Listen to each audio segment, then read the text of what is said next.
ভৌগোলিক এলাকার দিক থেকে রাশিয়া এবং কানাডার পরে স্থান হচ্ছে চীনের। এত বড় এলাকা থাকা সত্ত্বেও চীন অন্যের জায়গাকে নিজের বলে দাবি করে।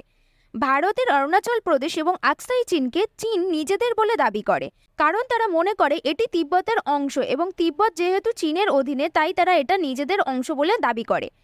পরে তাইওয়ান, চীন জোর করে বলে যে তাইওয়ান একটি বিচ্ছিন্ন প্রদেশ, যদিও এটি একটি স্বাধীন জাতি হিসাবে কাজ করছে।